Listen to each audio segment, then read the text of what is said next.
જિલ્લામાં જોડતા ખોટી રીતે છૂટા કરાયાનો આક્ષેપ કર્યો છે। જિલ્લાના multipurpose health worker, female health worker જેવા કુલ 292 કર્મચારીઓને મનસ્વી રીતે છૂટા કરતા વિરોધ કર્યો છે। આરોગ્ય કર્મચારીઓની માત્ર 1 દિવસની નોટિસ આપી નિયમ વિરુદ્ધ છૂટા કરાયાનો આક્ષેપ સાથે વિરોધ કરવામાં આવ્યો હતો। આરોપનામું આપ્યા બાદ ખાતાકીય તપાસ કર્યા વગર સીધા છૂટા કરતા આરોગ્ય કર્મચારીઓમાં રોષ ફેલાયો છે। વહીવટીતંત્ર દ્વારા 5 દિવસ પૂર્ણ પણ ન થયા અને કર્મચારીઓને છૂટા કરતા વિરોધનો વંટોળ ફર્યો છે। મહીસાગર જિલ્લામાં આરોગ્ય કર્મચારીઓને છૂટા કરતા આરોગ્ય સેવાઓ પર સીધી અસર પડી છે। જિલ્લાના અંદાજિત 300 થી વધુ કર્મચારીઓ જિલ્લા પંચાયત ખાતે ઉપસ્થિત રહી વિરોધ કર્યો હતો। જો તાત્કાલિક ધોરણે પુનઃ વિચારણા કરવામાં નહીં આવે તો કોર્ટમાં જવાની ચીમકી ઉચ્ચારી હતી।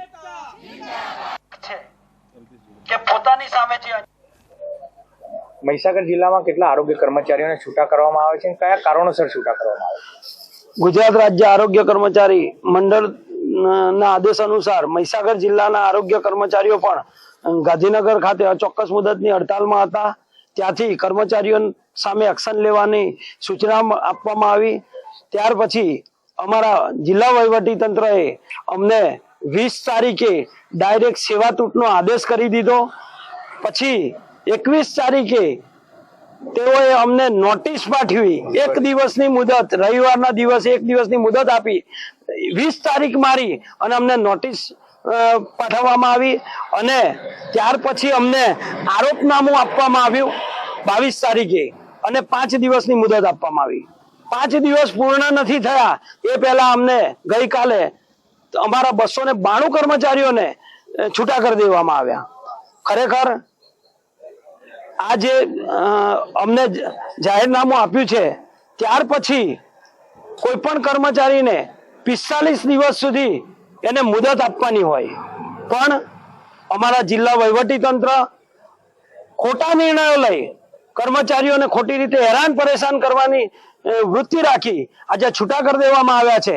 જો આજે મહીસાગર જિલ્લાના 292 પૈકી કોઈ પણ કર્મચારી ટ્રેસમાં કે અન્ય રીતે જો એને કોઈ પણ પ્રોબ્લેમ થશે તો એના માટે જિલ્લામાં બેઠેલા ઉચ્ચ અધિકારીઓ કે જેમને નિર્ણય લીધો છે એ તમામ સામે અમે કાયદેસર કાર્યવાહી કરીશું। કેવા કર્મચારીઓ હતા અને ક્યાં ક્યાં ફરજ બજાવતા હતા? અમારા કર્મચારીઓ ફિલ્ડ લેવલના કર્મચારીઓ છે, ઘરે ઘરે જઈ અને ડ્યુટી બજાવે છે। એ લોકો જે કામ કરે છે એ અનુસંધાન જ આપણો જિલ્લો અને ગુજરાત રાજ્ય પહેલા નંબર પર આવ્યું છે। ઘણા બધા એવોર્ડ મળ્યા છે। જ્યારે આ કર્મચારીઓના પ્રશ્ન હોય કે ભાઈ આ કર્મચારીઓ ફેબ્રુઆરીનો ઘણા 50% કર્મચારી ફેબ્રુઆરીનો પગાર નથી થયો, આજે 10 વર્ષ થયા, સર્વિસ બુક અપડેટ નથી થઈ, 10 12 વર્ષની નોકરી થઈ, CPF ના ખાતા નથી ખુલ્યા, આ કાર્ય તો એમનાથી થતું નથી। અને જ્યારે ઉપરથી આ ખોટી રીતે નિર્ણય લેવાનો હતો તો તૈયારીમાં રાતોરાત રજાના દિવસે પણ આ લોકોએ કચેરી રાખી અને હુકમ કરી દેવામાં આવ્યો છે। હુકમને જાણ કઈ રીતના કરવામાં આવી હતી આપને?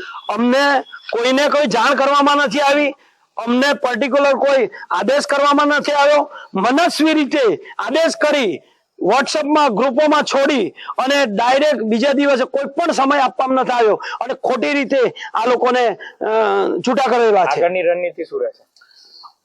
અમે ચોક્કસથી અચોક્કસ મુદતની હડતાલમાં છીએ અને રહીશું।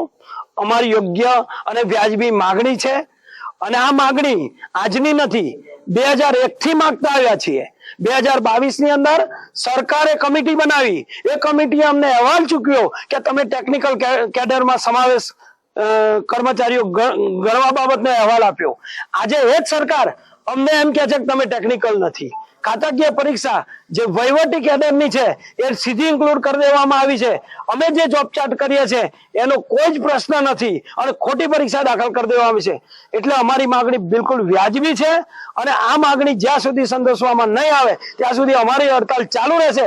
અને આ જિલ્લા વહીવટી તંત્રએ જે ખોટો નિર્ણય લીધો છે એમને અમે જો સરકાર સામે સમાધાન ના થાય તો કોર્ટમાં જઈ અને નામદાર હાઈકોર્ટ અને સુપ્રીમ કોર્ટ સુધી જવા માટે તૈયાર છીએ। જગદીશ પ્રજાપતિ, પ્રમુખ, મહીસાગર જિલ્લા આરોગ્ય કર્મચારી મહાસંઘ।